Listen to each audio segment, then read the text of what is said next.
Bonjour à toutes et à tous. Aujourd'hui, nous nous retrouvons pour un nouveau podcast du tutorat des externes qui va vous parler des agranulocytoses médicamenteuses, soit l'item 296 tiré de la dernière édition, soit la 5e du Collège d'hématologie actualisé R2C. Dans ce podcast, nous allons vous parler de la définition et des mécanismes de ces agranulocytoses médicamenteuses, puis leur diagnostic positif, leur diagnostic différentiel, les traitements et évolutions, et enfin la prise en charge d'une agranulocytose fébrile. Tout d'abord, donc pour définir l'agranulocytose médicamenteuse, elle est définie par l'absence totale des polynucléaires neutrophiles du sang circulant. En pratique, donc, l'agranulocytose est définie par une neutropénie profonde de grade 4, soit inférieure à 0,5 g par litre. Et donc classiquement, l'agranulocytose est isolée donc des autres lignées qui vont être respectées, donc totalement les lignées érythrocytaires, plaquettaires, etc. Mais par extension, le terme va être aussi utilisé lorsque la neutropénie profonde, soit inférieure à 0,5 g par litre, est associée à une anémie et une thrombopénie, définissant donc une pancytopénie. Par exemple, une agranulocytose dans le cadre d'une aplasie médulaire post-chimiothérapie. Le risque majeur d'une agranulocytose, quel qu'en soit le mécanisme, va être infectieux. Les agranulocytoses médicamenteuses sont des agranulocytoses induites par un médicament. Elles représentent un accident hématologique iatrogénique fréquent. Le pronostic reste sévère, avec 5% de décès principalement par choc septique, même si la prise en charge est précoce et adaptée. Pour expliquer leur physiopathologie, il existe donc deux grands types d'agranulocytoses médicamenteuses. Les agranulocytoses médicamenteuses d'origine centrale, donc on va avoir des neutropénies profondes isolées ou au sein d'une pancytopénie, et des agranulocytoses d'origine périphérique, qui vont être, elles, d'origine immunoallergique, soit des agranulocytoses, c'est-à-dire des neutropénies profondes isolées. Donc l'origine centrale, elle va être liée à un mécanisme de toxicité médulaire. Donc dans le cas des agranulocytoses secondaires à une altération de la production médulaire des PNN par un mécanisme toxique, le médicament induit une hypoplasie, puis une aplasie de chacune des lignées myéloïdes. Donc on va avoir un ralentissement et un arrêt de croissance des progéniteurs avec une disparition donc des précurseurs, qui débute parfois plus sélectivement par la lignée granulocytaire et peut aboutir à une pancytopénie lorsque les trois lignées sont atteintes. Il s'agit du mécanisme le plus fréquent. L'apparition est plus progressive, il n'y a pas de sensibilisation antérieure. La toxicité hématologique peut être dose dépendante. Elle peut être accidentelle, donc soit par un effet secondaire non constant d'un médicament, ou attendue, par exemple après une chimiothérapie cytotoxique, qui va apparaître dans les jours suivant l'administration. Il est exceptionnel d'avoir une agranulocytose, soit une neutropénie profonde isolée, au décours d'une chimiothérapie. En général, il va y avoir donc les trois lignées, donc soit granuleuses, érythrocytaires et plaquettaires, qui sont atteintes et qui vont définir la pancytopénie. La profondeur de l'aplasie post-chimiothérapie dépend de plusieurs facteurs.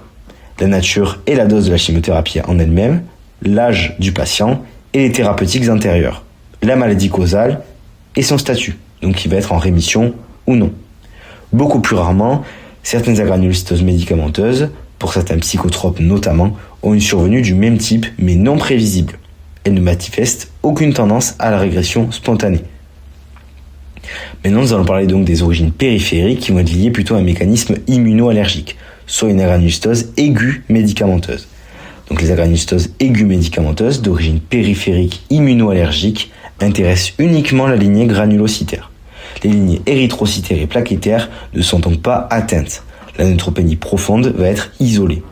La toxicité est indépendante de la dose administrée, mais nécessite un contact sensibilisant avec le médicament, soit donc un traitement sur une période de plusieurs jours, soit un contact préalable, parfois lointain, de plusieurs années, suivi de la réintroduction par la suite du médicament. Et donc on va avoir un mécanisme aptène-carrière qui est un modèle classique. Il va y en avoir d'autres aussi, mais celui-là est le plus classique, et le médicament donc n'est pas immunogène par lui-même, mais le devient grâce au aptène, parce qu'il va se coupler à une protéine plasmatique qu'on appelle la carrière, ou se fixe à une protéine de la membrane du granulocyte, induisant donc l'apparition d'anticorps anti-médicaments plus protéines. Ces anticorps se fixent donc sur le complexe médicament plus protéine, donc directement sur la membrane ou indirectement, d'abord dans le plasma, puis le complexe antigène-anticorps se fixe sur la membrane du polynucléaire neutrophile et va donc activer le complément, produisant une disparition rapide, soit en quelques heures, des PNN du sang périphérique. Ce type d'agranulocytose est aigu et brutal. Il est plus rare aujourd'hui depuis l'éviction des dérivés du pyramidon, soit la noramidopyrine, de la phénylbutazone et d'autres traitements pourvoyeurs d'agranulocytose immunoallergique. Du fait de leur faible incidence, donc de l'ordre de 2 à 16 cas pour 1 million de personnes par an, le risque d'agranulocytose est généralement méconnu par les essais thérapeutiques et il est nécessaire d'y penser en cas d'introduction de toute nouvelle classe thérapeutique ou de modification substantielle d'un médicament antérieurement considéré comme non suspect. Nous allons donc maintenant parler du diagnostic positif de ces agranulocytoses médicamenteuses. Donc leur diagnostic positif repose sur l'hémogramme, où on va avoir donc des PNN qui vont être inférieurs à 0,5 g par litre. Et le diagnostic étiologique, donc soit une origine médicamenteuse, sur l'interrogatoire et le myélogramme. Donc tout d'abord le diagnostic clinique, donc leur circonstance de découverte, elle peut être fortuite, à l'occasion d'un hémogramme systématique, à l'occasion d'un hémogramme de surveillance, d'un traitement connu pour pouvoir induire une agranulocytose. Donc typiquement quand le patient va être traité par des antithyroïdiens de synthèse ou typiquement d'une chimiothérapie. Ou encore à l'occasion d'un syndrome infectieux, où là on va aussi faire un hémogramme. La granulocytose aiguë médicamenteuse, donc soit immunoallergique, est essentiellement observée chez l'adulte, avec une petite prédominance féminine, avec un sexe ratio de l'ordre de 1,3. La population cellulaire, cible du mécanisme immunologique, peut être plus ou moins avancée dans l'hématopoïèse, ce qui explique un délai de recouvrement variable. La granulocytose par toxicité élective ou prédominante pour les granuleux est moins connue. Elle est souvent d'apparition progressive, dose étant dépendante. Certains médicaments comme les phénothiaziques, donc les neuroleptiques, les sels d'or, les antithyroïdiens de synthèse, les dérivés du chloramphénicol et les antihistaminiques de type 2, donc soit les antiulcéreux désormais très peu utilisés, justifient ainsi une surveillance particulière, soit une surveillance de l'hémogramme et une éducation du patient avec ordonnance d'hémogramme à réaliser en urgence en cas de fièvre. La neutropénie dans le cadre d'une aplasie médulaire post-chimiothérapie est habituellement prévisible et attendue. Elle est dépistée par des contrôles systématiques de l'hémogramme. À la symptomatologie infectieuse peuvent se surajouter, à des degrés variables, un syndrome anémique et des signes hémorragiques cutanéo-muqueux, traduisant l'atteinte associée des lignées érythrocytaires et plaquettaires. On peut aussi avoir un tableau infectieux dans ce diagnostic clinique, qui est souvent d'installation brutale, quel que soit le mécanisme de la granulocytose. Le risque infectieux est fonction de la profondeur de la neutropénie. Il est majeur en dessous de 0,5 g par litre. Dans les formes toxiques centrales, la neutropénie est d'installation plus progressive, tandis que dans les formes immunoallergiques périphériques, le mode d'installation est brutal.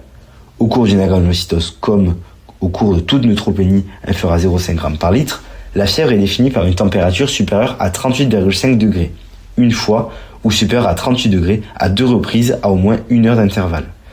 La présentation clinique est souvent pauvre, la fièvre pouvant être le seul symptôme. L'infection peut être aussi être localisée au niveau cutané, ORL, pneumologique, etc. Ou encore généralisée, comme une bactériémie, avec ou sans signe de gravité. Les localisations cutanées, pulmonaires et périnéales sont un critère de gravité. Il faut examiner le périnée de tout patient en agranulocytose fébrile. Le tableau clinique peut également comporter des lésions ulcéronécrotiques au niveau des muqueuses, qui sont en relation directe avec le déficit en PNN. Ces lésions sont hyperalgiques, creusantes, susceptibles de se surinfecter et prédominent au niveau de la cavité buccale. On appelle ça une angine ulcéronécrotique, qui est extrêmement évocatrice. Mais elles peuvent intéresser toutes les muqueuses. Il peut également s'agir d'un tableau infectieux résistant à une antibiothérapie de première intention bien conduite. Néanmoins, l'absence de foyer infectieux local est habituelle à la phase initiale, le profond déficit en PNN ne permettant pas la formation de pus. On distingue 3 tableaux cliniques, les fièvres cliniquement documentées, avec des signes cliniques et ou radiologiques, sans documentation microbiologique dans 10% des cas, les fièvres microbiologiquement documentées, avec donc une documentation microbiologique liée ou non un foyer, qui sont là dans 30% des cas, et les fièvres d'origine inconnue, avec donc aucune documentation ni clinique ni microbiologique dans 60% des cas. Le diagnostic biologique, qui va donc être fait par hémogramme, où le nombre de PNN peut atteindre 0 g par litre. La neutropénie est sévère, risque infectieux donc majeur, au-dessous de 0,5 g par litre. Si bien qu'en pratique, on parle d'agranulocytose en dessous de 0,5 g par litre. Pour rappel, la neutropénie est, elle, définie par un nombre de PNN inférieur à 1,5 g par litre. Les autres paramètres de l'hémogramme sont indispensables au diagnostic. Dans la granulocytose de mécanisme toxique, la granulocytose plus ou moins totale entraîne une leucopénie et l'examen du frottis sanguin au microscope ne retrouve pas de cellules anormales. Lorsque la cause est une chimiothérapie anticancéreuse, il s'y associe de façon constante une anémie et une thrombopénie dont la profondeur est variable et peut être majeure. L'atteinte des 3 lignées conduit à une pancytopénie plus ou moins sévère. Dans la granulocytose de mécanisme immunoallergique, la leucopénie est fréquente, avec agranulocytose souvent totale, soit 0 g par litre de PNN, avec persistance des autres populations leucocytaires circulantes sur la formule leucocytaire. On aura donc une lymphopénie fréquemment associée et absence de cellules anormales, comme des blastes ou des cellules lymphomateuses. La neutropénie est habituellement isolée, sans anémie ni thrombopénie. On peut aussi faire un myélogramme, qui est donc indispensable devant toute agranulocytose, sauf si celle-ci est secondaire à l'administration d'une chimiothérapie anticancéreuse et qu'elle survient dans les délais attendus. Le myélogramme a plusieurs rôles. Diagnostic, en confirmant l'atteinte de la lignée granuleuse. Pronostic, en évaluant le début de la régénération de cette lignée, notamment la présence de précurseurs avancés dans la maturation granuleuse, comme les promyélocytes, et étiologique, en éliminant les diagnostics différentiels. Dans le cas d'une agranulocytose médicamenteuse d'origine immunoallergique, les frottis médulaires sont de richesse diminuée, liés à la disparition totale ou partielle de la lignée granuleuse, avec respect des mégacaryocytes, des érythroblastes, des lymphocytes et des plasmocytes, dont les pourcentages apparaissent augmentés en valeur relative. La lignée granuleuse peut présenter 2 aspects, le myélogramme n'étant qu'un instantané pris à un moment donné. Il peut présenter donc soit un aspect avec une absence totale des cellules de la lignée granuleuse, soit avec une présence des précurseurs les plus immatures, soit les myéloblastes et promyélocytes, en nombre variable avec absence des éléments plus matures.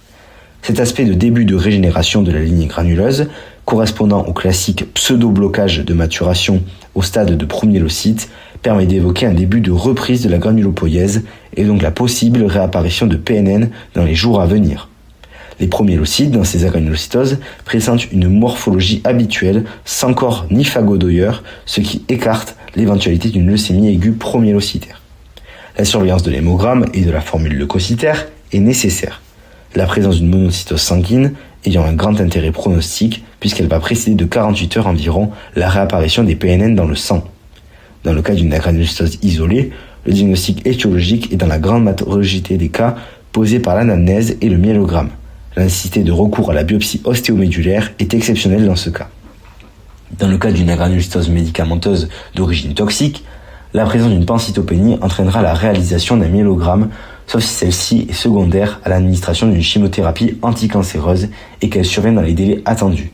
Le myélogramme sera le plus souvent peu informatif, avec des frottis de richesse diminuée, et pourra conduire à la réalisation d'une biopsie ostéomédulaire après un bilan d'hémostase préalable et sous réserve d'un taux de plaquettes supérieur à 50 g par litre, au besoin après transfusion.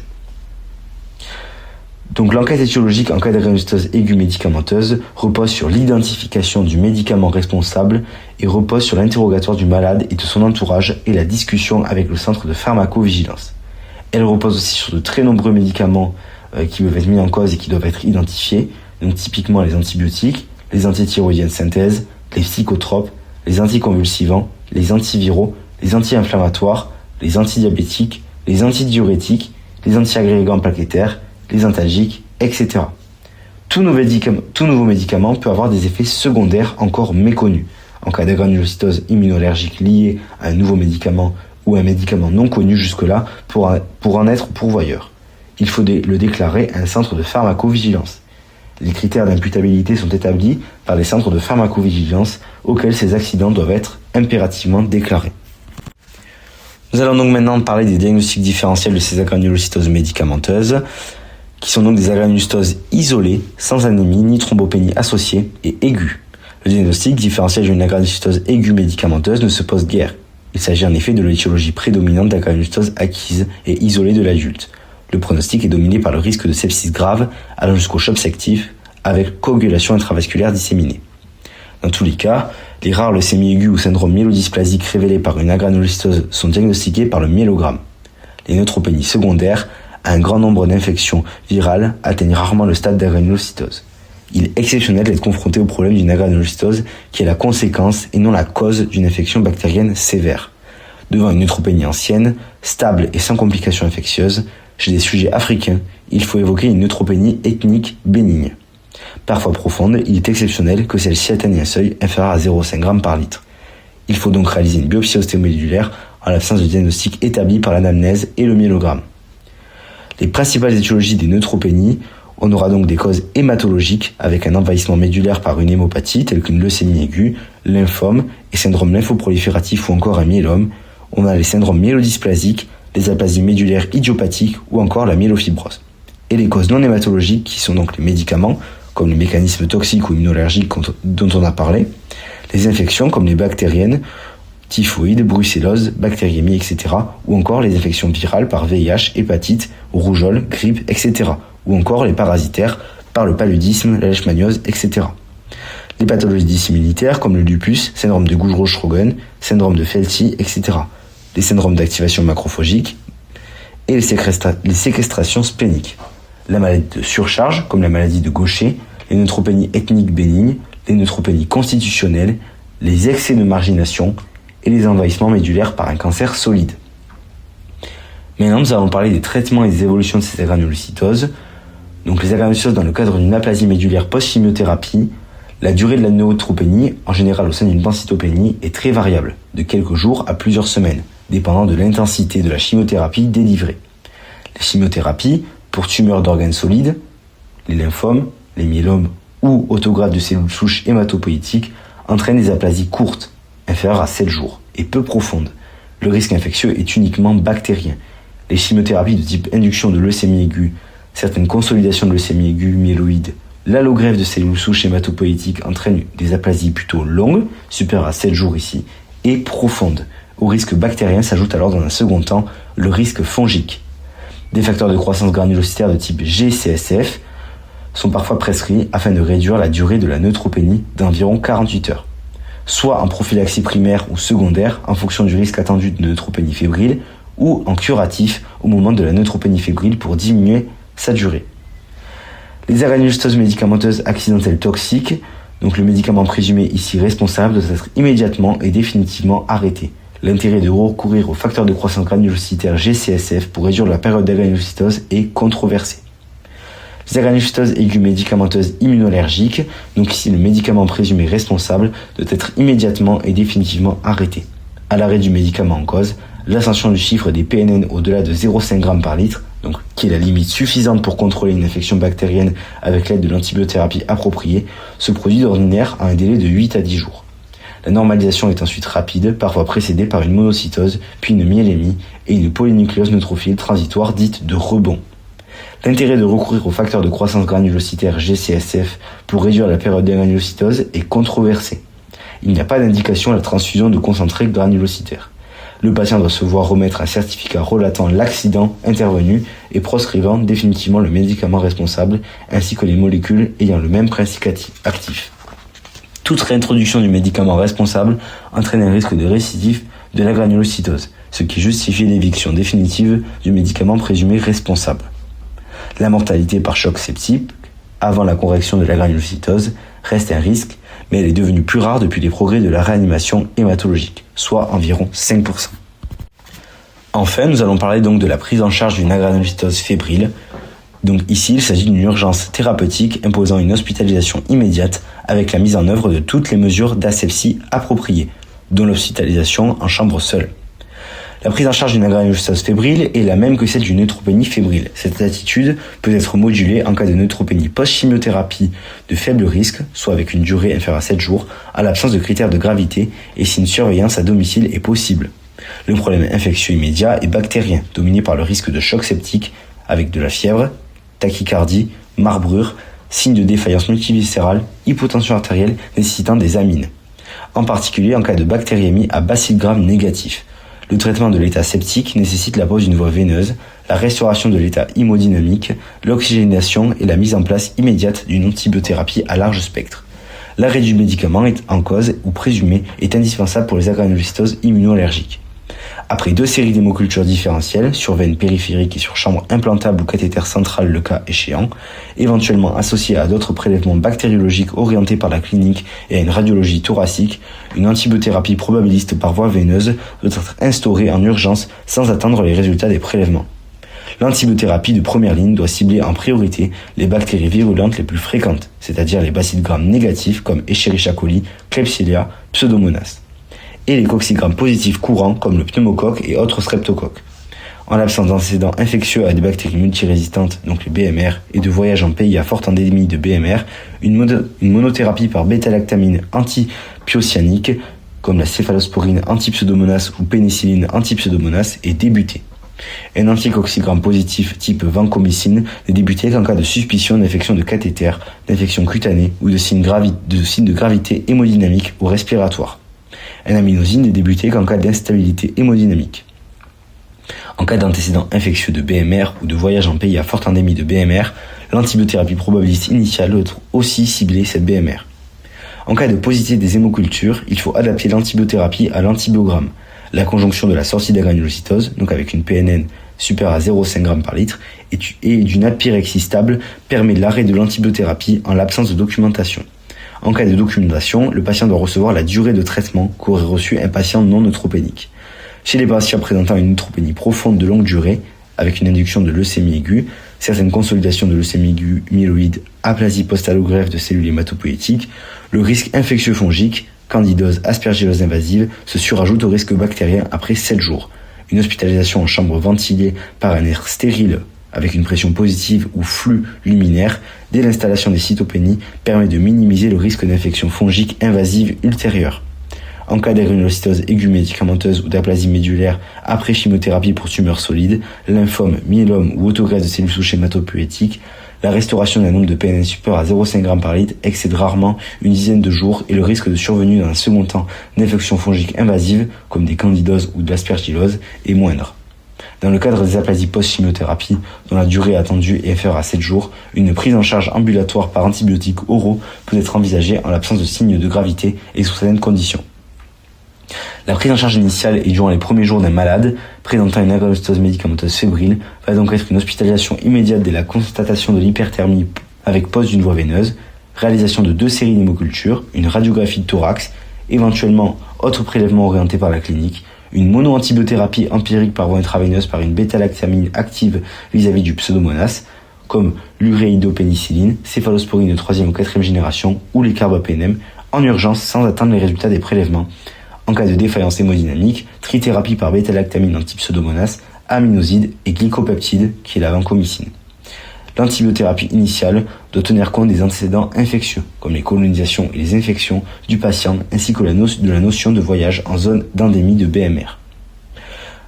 Donc nous avons fini avec ce chapitre. Et pour finir, les points clés, donc la granulocytose médicamenteuse correspond à une neutropénie profonde isolée, inférieure à 0,5 g par litre sur l'hémogramme induite par un médicament.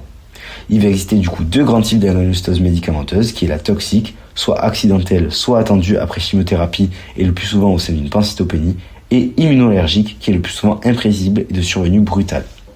Des lésions ulcéronécrotiques au niveau des muqueuses, particulièrement l'angine ulcéronécrotique, sont évocatrices d'agranulocytose. Le risque majeur d'une agranulocytose, quel qu'en soit le mécanisme, est infectieux. Toute agranulocytose fébrile constitue une urgence thérapeutique avec instauration d'emblée d'une antibiothérapie probabiliste à large spectre sans attendre les résultats des hémocultures. La réalisation d'un myélogramme est indispensable, sauf si l'agranulocytose est attendue après une chimiothérapie anticancéreuse dans le délai prévu. Le myélogramme exclut les exceptionnelles leucémies aiguës avec agranulocytose isolée et montre soit une absence totale de cellules de la ligne granuleuse, soit un début de régénération avec présence d'un pourcentage élevé des précurseurs les plus immatures, comme le myéloblaste et les promyélocytes. La durée prévisible d'une agranulocytose médicamenteuse varie entre quelques jours et plusieurs semaines après l'arrêt du médicament incriminé. De très nombreux médicaments peuvent être mis en cause dans l'agranulocytose immunoallergique, et toute nouvelle molécule est a priori suspecte. Pour l'agranulocytose médicamenteuse immunoallergique, l'arrêt définitif du médicament en cause, ou présumé, est obligatoire. Voilà, c'est la fin de ce podcast donc sur l'agranulocytose fébrile qui est l'item 296. On espère qu'il vous aura plu. En attendant, on vous donne rendez-vous pour un nouveau podcast prochainement et on vous dit au revoir.